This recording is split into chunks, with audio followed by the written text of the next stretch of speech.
What's going on, everybody? Welcome back to the channel. Guys, I'm here with the review that I did for the show Crash Landing on You. I watched this like right around the time where I was getting ready to leave California. I didn't really know where the YouTube channel was going to be at the time, so I kind of just watched it with the intent of I was almost going to be done doing reaction videos.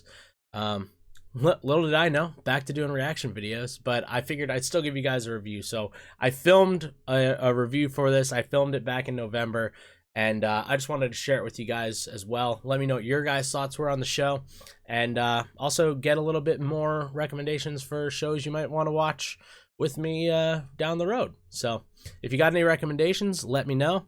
Other than that, here's that review. Enjoy.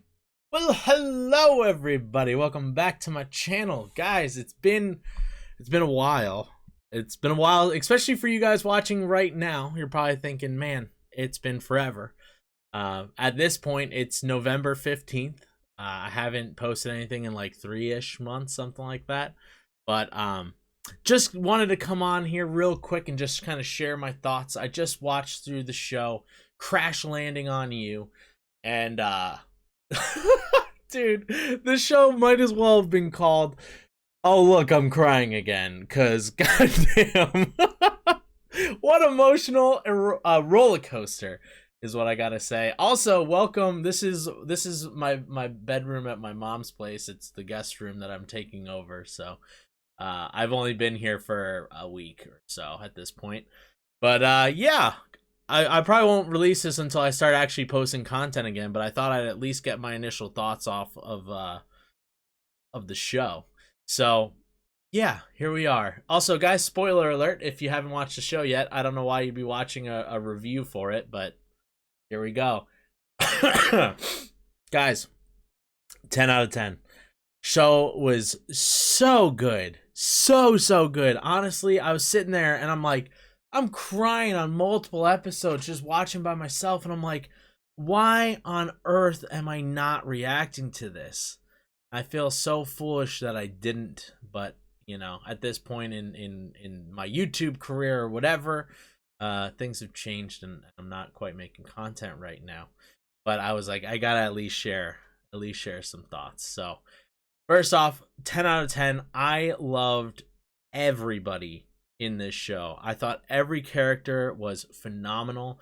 Particularly, I like there was some characters that they showed up in the show, and I wasn't a big fan of them at first, but honestly, every single one of them had a little bit of a comeback to the point where I ended up liking everybody. And then also, even the bad guys in the show were done really, really well. You know, I actually really liked how they did all like the bad guys. I mean, obviously there's like really just a couple of people who are like the real bad guys, but like, you know, even just being like the neighbors or whatever, you know, it was really good. The acting is phenomenal. I will say this, guys, when I was around, I think episode like 5 or 6, I talked about the show with a couple of people, and I only really watched the show because I did talk to a few people IRL who were saying, dude, you really need to watch this show if you like K-dramas and whatnot, which I was like, all right, yeah, sure, you know what, fine, I'll watch it, I'll check it out. And yeah, so thanks to those folks who did that. But yeah, let me see, where should we dive in? Yeah, so around like episode 5 or 6, I guess my phone started hearing that I was talking about the show and that I was interested in it. So what do you know, on Instagram, a post popped up with some behind the scenes clips from the show. And so I looked at it and I was like, wow, this is really cool. And then I started looking into the comments, and someone was saying like, oh, wow, it's so cool that they're actually already a married couple in real life. And I was like, dang, that's super cool. That's such an awesome thing to be able to act opposite of your significant other, you know? Like, I think that's super cool. And honestly, I feel like it made the characters' relationship feel more real to me as well. You know, so actually knowing that helped me even like get hold even tighter to the characters, which already were well written. Another thing that I thought was really funny was the fact that they kept bringing up K-dramas throughout the show. and kind of playing that tongue-in-cheek, like, well, this is what happens in a K-drama, and then like kind of having it happen anyway, where it seems almost like a little cheap trick, but honestly made it really fun. It made it really, really fun. And the obliviousness between the northerners versus southerners is crazy. It's fun and interesting, and really makes you think too about what it must really be like being up in North Korea. Because at the end of the day, and like, I don't know if you guys follow me on any sort of social media stuff, which you should be doing, by the way. I've posted a bit about some governmental things and stuff. I typically try to shy away from politics and all that kind of stuff, but it was, especially with all the craziness that's happening in the world. I don't know what the world will be like when you guys see this video, but where we're at currently with everything going on in the Middle East, and honestly, even there's some pretty heavy tension going on between North and South Korea currently as well. And it just is one of those things that I always have to remind myself, is that the people are not their government, So like, as much as you might get angry towards a group of people because they're not doing something the way you want them to be doing it, or or they're killing people or whatever, like doing awful, atrocious things, at the end of the day, it's the governments that are doing that. It is not the people. Obviously, there's going to be the people who support it. There's going to be people who are against it. But if you clutter everybody up together, and honestly, I could say that specifically for here in the U.S. I mean, a lot of the people throughout the world you probably see are not particularly stoked about the USA currently. And for good reason, to be honest, for very, very good reason. And it's one of those things I'd hope other people would be able to show me the same bit of grace in knowing that it's like, I don't support this. And I know that there are hundreds of thousands, if not millions of people here in the US that do not support some of the things that the United States government is doing, So it's a tough situation. So it does make you think, like, I wonder how the people of North Korea are doing, Like, I mean, you hear a lot of horror stories about food and starvation and stuff like that, and it's like, yeah, I just really hope that's not true. And I don't know, the show definitely made me think a lot more about how I don't really know all that much about the animosity between North and South Korea and all that. So definitely an interesting thing to think about, and I don't know, I just think it's really cool. Really, really cool to see a show where, like, I don't know, maybe there is the possibilities of unification or something like that. Maybe there is that opportunity where something like that can happen. And I hope I'm alive the day that it does. I think that could be really cool. And also, too, if, like, again, it just shows my lack of education on everything going on over there. But, I'm pretty sure there was families that got split when the country got split, and it would be cool to see how that would impact, I guess, being able to reconnect and whatnot. So I don't know, this might be me being very lofty and goalie, I don't really know, but I will say it's definitely a fascinating subject. And yeah, it's just good. It's a good show. The whole thing, it's good. It's thought-provoking. It's interesting. Like I said, it was definitely a bit cliche at points, but honestly, like, it had a bit of sweetness to it that just made the show well worth watching.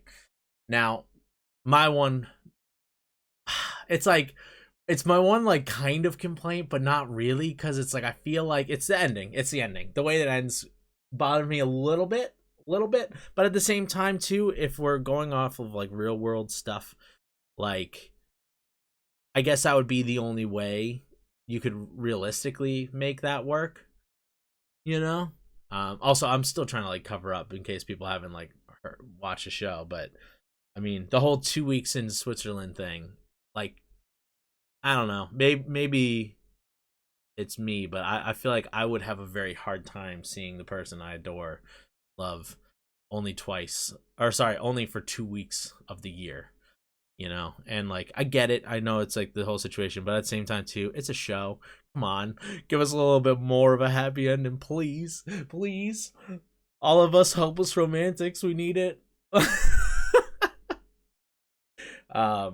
But yeah, no, this show, honestly, it definitely evoked a lot of emotion. Like, I found myself crying in multiple episodes, multiple times during it. And yeah, it was fun. It was suspenseful, and honestly too, it was horrifyingly sad.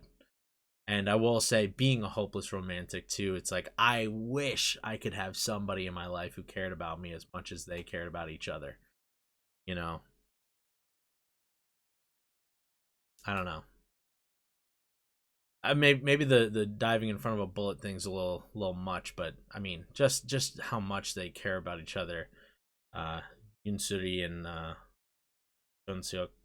I also, forgive me if I'm pronouncing those incorrectly. I was trying my best, but it was also interesting too with the subtitles, where the subtitles didn't feel like they necessarily matched the whole time when the way they were saying names and whatnot.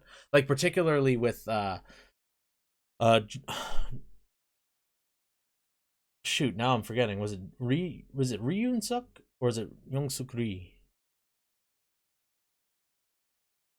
I don't know. Either way, his fiance, they kept saying her name differently, but the subtitles just kept saying Dan. So that was another thing. Also, that character, talk about having the short stick for the entire show. She had it. I mean, she literally did nothing wrong, like the whole show, and she got screwed the worst out of anybody. Um, oh man, and it sucks too, because like obviously they paint her as the bad one coming in, because like she's the fiance and she's the love, like, you know, I wouldn't even say it's a love triangle, but like the love barrier, if you would. So I don't know. It's one of those things that's just like, it really wasn't her fault. You know, she's been engaged to this guy for like 10 years. Rolls back into town. He's there with some other girl. And it's like, wait, what? Like, what's going on? And then she falls for a different guy after getting rejected by her fiance. And then he dies. And you're like, oh my God, this poor girl. This poor girl. So, yeah, no, she definitely had it worse. I don't know. Once I do post this up, I'll probably rewatch the show again just so I'll be a little bit refreshed, so we could talk more in the comments if you guys want to talk. But yeah, overall though, this show was very, very good. I really, really enjoyed this one. And I guess I'm a drama guy. I guess I like these shows. Which makes sense too, because like I also have been known for liking chick flicks here in the US, so like I said, hopeless romantic. So I don't know. Let me know what you guys thought down in the comments down below. And I don't know what I'll be doing at this point when you see this video. Again, you're probably gonna see it in like a year from when I posted or I'm recording this. So if I'm still doing more reaction stuffs, let me know. Otherwise, hopefully I'm in Korea at this point. Let me know what you want to see in Korea. All right, guys, that's gonna do it for me. I love you all. Stay aggressively positive. Bye. Mwah.